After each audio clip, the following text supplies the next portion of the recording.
Here's a number to sit with before anything else: 632,000. That's the entire population of Montenegro. Fewer people than live in a single mid-sized American suburb, spread across a country you could drive across in a single afternoon, if the roads weren't busy folding themselves into hairpin turns around mountains that don't seem to care how small the country beneath them is supposed to. V.S. to be. And yet inside that impossibly small footprint sits the deepest canyon on the entire continent of Europe. A bay so dramatic that geologists have spent decades arguing about whether it's technically allowed to look the way it looks. A monastery that appears, from a distance, to have been poured directly into the face of a cliff, drawing more than 100,000 pilgrims a year from 3 different religions. An island that spent 5 centuries as a fishing village before it turned into one of the most exclusive resorts on Earth. And an independence that came down to a margin so narrow, 0.5%, that for 2 agonizing days in 2006, nobody on the planet actually knew whether this country was going to exist. This isn't a place that quietly earns its reputation. Every single thing about Montenegro seems built to make you say the same 4 words. I did not expect that. So let's go find out why.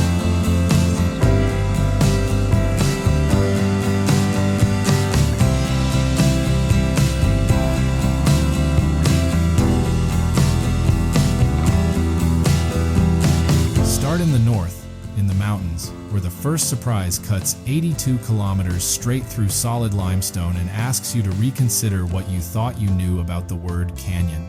Most people who picture a canyon picture the American Southwest, vast, dry, sun-bleached rock under an enormous open sky. The Tara River Canyon looks almost nothing like that, and that's precisely what makes it disorienting the first time you stand at its rim. It's green, densely, almost aggressively green, cloaked in primeval black pine forest that includes trees standing over 50 meters tall and more than 450 years old, growing directly out of cliff faces that plunge, in places 1,333 meters straight down. That's deeper than the canyon is wide in most sections, a proportion so extreme that from certain overlooks, the far wall seems to hang almost directly above you rather than across from you.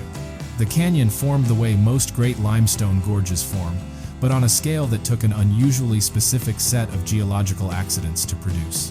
Somewhere between 250 and 65 million years ago, this entire region sat beneath the ancient Tethys Sea, quietly accumulating layer upon layer of marine sediment on the seafloor. Then the African and Eurasian tectonic plates began their slow, grinding collision, buckling those seafloor sediments upward into the Dinaric Alps, the mountain range that now defines Montenegro's entire interior. As the mountains rose, the Tara River, born from the meeting of 2 smaller glacial rivers in the Komovi Range near the Albanian border, found itself with a steepening gradient and a limestone bed that happened to be both soft enough to dissolve chemically over millions of years and hard enough to hold a vertical cliff face without collapsing. That specific combination is rare. It's the reason canyons this deep, relative to their width, are so uncommon anywhere on the planet. And the reason the Tara Canyon ranks as the 2nd deepest river gorge anywhere on Earth, trailing only the Grand Canyon in scale, while claiming the outright title of deepest in Europe. The river itself carries a nickname among Montenegrins that tells you something about how they feel about it. The Tara of Europe, so named partly for its shape and partly for the extraordinary clarity of its water, which runs clean enough along most of its course to drink directly from the current without treatment. A claim that sounds like tourism marketing until you actually watch a rafting guide cup their hands into the river mid-rapid and drink. The canyon has held UNESCO recognition since 1977, protected as part of the wider Durmitor National Park, home to trout, wolves, brown bears, and golden eagles moving through terrain still cut by more than 80 limestone caves that nobody has fully mapped. Here's the surprise underneath the surprise, though. This canyon sits inside a country roughly the physical size of Connecticut, a landform of genuinely global geological significance, deep enough and long enough to be mentioned in the same breath as the Grand Canyon, exists inside a nation so small that you could plausibly visit its capital, its coastline, and its deepest mountain gorge within the same 48 hours. Scale, in Montenegro, refuses to behave the way you'd expect it to. That refusal shows up again.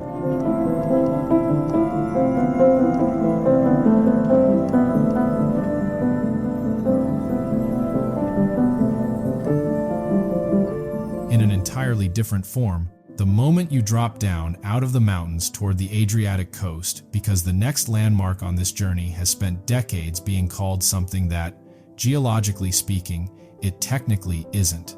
The Bay of Kotor curls 28 kilometers into Montenegro's coastline, hemmed in on nearly every side by limestone peaks that rise as sharply as 1,700 meters almost directly out of the water. Sailing into it for the first time produces an almost involuntary reaction. This looks like a fjord. Steep walls, narrow, winding inlet, water so still and deep it mirrors the mountains standing over it. Travel writers have called it Europe's southernmost fjord for so long that the label has essentially become permanent in popular use. Geologists will tell you, patiently and repeatedly, that this is wrong, and the correction turns out to be almost as interesting as the misconception. A true fjord is carved by a glacier, a slow-moving river of ice grinding a U-shaped trench through solid rock over tens of thousands of years. The Bay of Kotor was never touched by a glacier at all. It's what geomorphologists call a ria, an ordinary river valley, carved the ordinary way by an ordinary river over millions of years and then drowned, relatively recently in geological terms, when global sea levels rose high enough to flood the lower reaches of that valley with seawater. The dramatic, branching shape people mistake for glacial carving is actually just the original river's drainage pattern, now filled in with the Adriatic.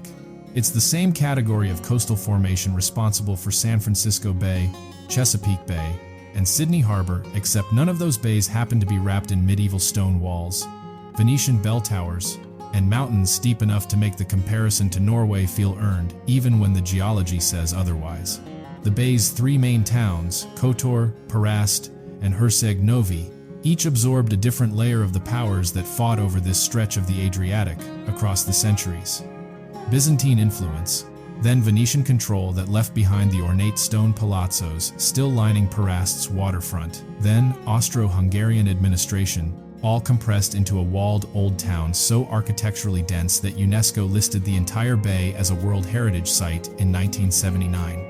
What you're actually looking at, when you look at the Bay of Kotor, isn't a fjord at all. It's a drowned river valley, wearing the appearance of one, a landscape that spent millions of years being carved by water in the ordinary, patient way, and then got mistaken for something far more dramatic, simply because the resemblance was close enough to fool almost everyone who's ever sailed into it. If the bay is a case of nature accidentally impersonating something more extreme than it technically is, the next stop on this journey is the opposite. A piece of human construction so extreme that visitors regularly assume it must be some kind of trick of the eye.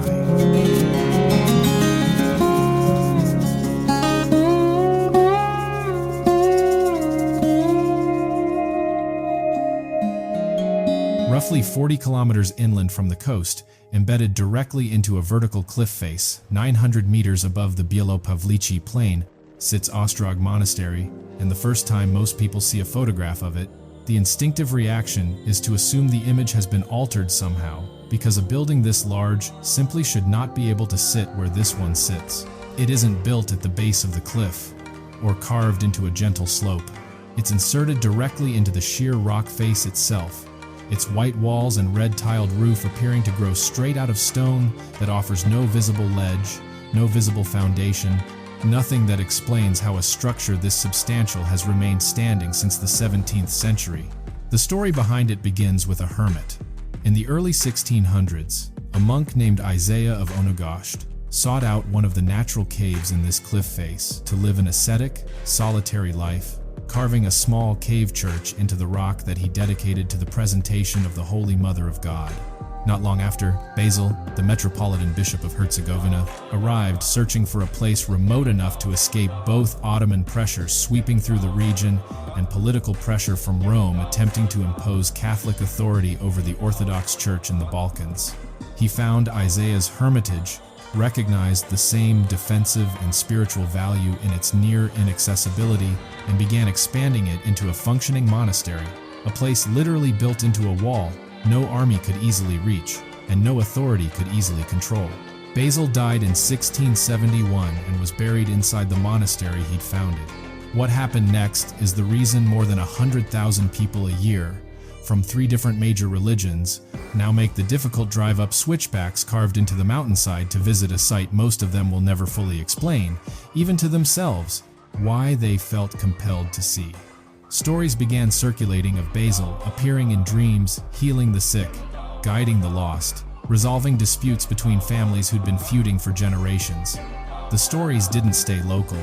They spread across the Balkans, then further, drawn in by pilgrims who arrived skeptical and left, by their own accounts, transformed. Today, Ostrog stands as one of the most visited Orthodox Christian pilgrimage sites on the planet, and one of the few religious sites anywhere in the world regularly described as a genuine meeting point between Orthodox, Catholic, and Muslim visitors, all climbing the same cliffside stairs to touch the same rock walls where 17th century frescoes were painted directly onto raw stone by a monk named Radul, working by candlelight in chambers barely large enough to stand in. What makes Ostrog land as a surprise, rather than simply an impressive religious site, is the specific mismatch between its scale and its location. This isn't a modest hillside shrine, it's a substantial architectural complex. Churches, chambers, living quarters, decades of accumulated stonework, occupying a site so vertical and so exposed that engineers today would need serious persuading to attempt the same construction with modern equipment. 17th century builders did it with hand tools, rope, and the conviction that a monastery this difficult to reach was exactly the point. From a cliffside monastery built to be nearly unreachable,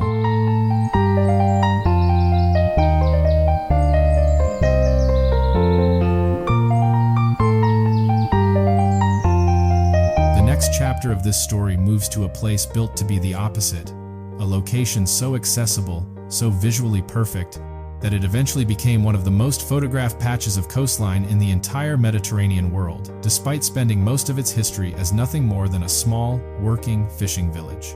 Sveti Stefan sits just off the Budva Riviera, connected to the mainland by a narrow strip of sand, so short you can walk it in under 2 minutes. In the 15th century, local clans fortified the tiny islet as a defensive stronghold against Ottoman raids, housing 12 families inside walls built from stones seized from captured ships. For roughly 400 years afterward, it stayed exactly what that founding suggests: a small, self-contained fishing community, its population never growing much beyond a few hundred people, its economy built entirely around boats, nets, and the daily rhythm of the Adriatic. Then, in the 1950s, the Yugoslav government made a decision that permanently altered the identity of the entire island. Rather than let the aging fishing village continue as it was, authorities relocated its remaining residents to the mainland and converted the entire islet, every stone house, every narrow alley, every red-tiled roof into a unified luxury hotel complex, deliberately preserving the medieval exterior while rebuilding the interiors from scratch. The transformation worked almost too well. Within a decade, Sveti Stefan had become a magnet for European and American celebrities and royalty, drawn less by conventional 5-star amenities and more by the surreal experience of sleeping inside what still looked, from every camera angle, like an untouched medieval fishing village. Sophia Loren, Elizabeth Taylor, and a long list of 20th century royalty all passed through its narrow stone streets during Yugoslavia's socialist era, an odd and rarely discussed detail of Cold War-adjacent tourism history. One of communist Yugoslavia's most valuable hard currency exports wasn't industrial output at all, but the sale of access to a fabricated fantasy of medieval Adriatic life.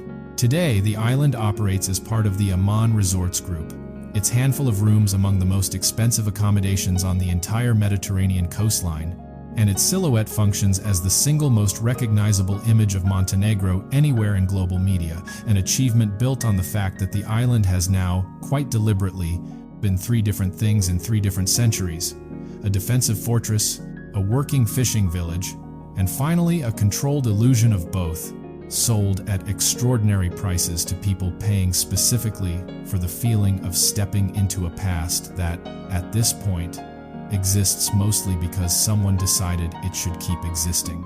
Every surprise so far in this story has been about geography, geology, or architecture defying expectation.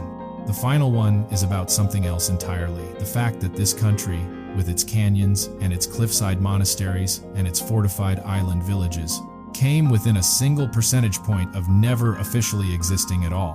For most of the 20th century, Montenegro's political identity was folded into larger federations, first the Kingdom of Yugoslavia, then Socialist Yugoslavia, and after that country's violent fragmentation in the 1990s, into a shrinking union with Serbia that by the early 2000s consisted of just the two republics. By 2006, pressure had built for a formal, legal separation, and the European Union agreed to broker a referendum on Montenegrin independence. But attached to that referendum was an unusually specific and, at the time, controversial condition.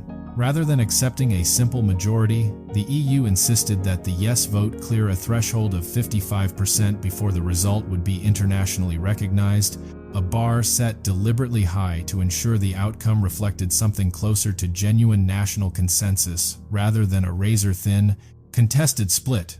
On the 21st of May 2006, a record 86.5% of eligible Montenegrin voters turned out to decide the question. What followed was one of the tensest fully democratic transitions of sovereignty in modern European history.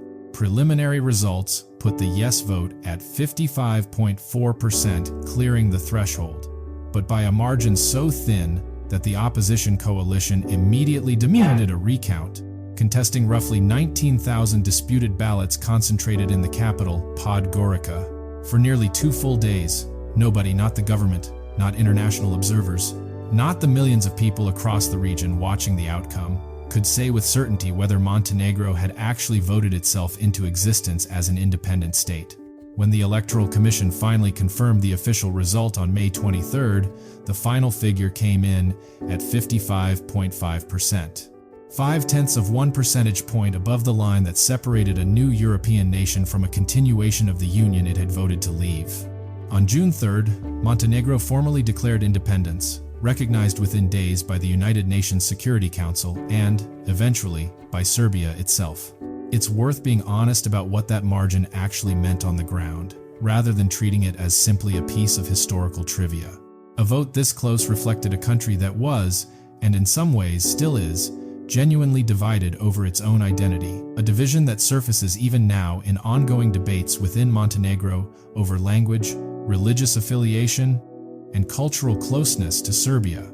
The 55.5% wasn't a landslide expression of unified national purpose. It was the bare minimum required threshold, cleared by the narrowest of margins the rules allowed, in a country where nearly half the population who turned out that day voted the other way. Montenegro's independence wasn't just a mildly close election. It was, quite literally, decided by a fraction of a percentage point that the international community had specifically pre-agreed would be the difference between a country existing and a country not existing at all. That single fact recontextualizes everything else in this story. The deepest canyon in Europe, the cliffside monastery drawing pilgrims from 3 faiths, the fishing village turned royal retreat, the drowned river valley mistaken for a fjord. Every one of those landmarks exists inside a nation whose entire legal existence, less than 2 decades ago, was genuinely uncertain for the better part of 48 hours. Montenegro isn't simply a small country that happens to contain outsized natural and cultural landmarks. It's a small country whose very right to claim those landmarks as belonging to an independent nation, rather than a province of somewhere else, was decided by a margin thinner than most opinion polls' stated margin of error. There's a pattern worth naming before this ends, because it connects every location in this story more tightly than geography alone ever could. A canyon too deep for the size of the country holding it. A bay so dramatic it gets mistaken for something more extreme than it actually is. A monastery built somewhere construction should have been functionally impossible. An island that keeps reinventing what it's allowed to be. A nation whose existence cleared its own legal bar by less than a single percentage point. Montenegro doesn't just contain surprises. It seems to specifically require them, as if a country this small needed every one of its landmarks, and even its own founding, to overperform the scale everyone assumed it was working with. So here's the question worth taking with you after this ends. How many other places on the map have you already written off as too small to be worth a second look simply because nobody ever told you to check? This documentary draws on verified geographic, geological, historical, and political reporting about real locations and events in Montenegro. No fictional characters have been introduced. All named places, figures, and events are drawn from documented sources.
you.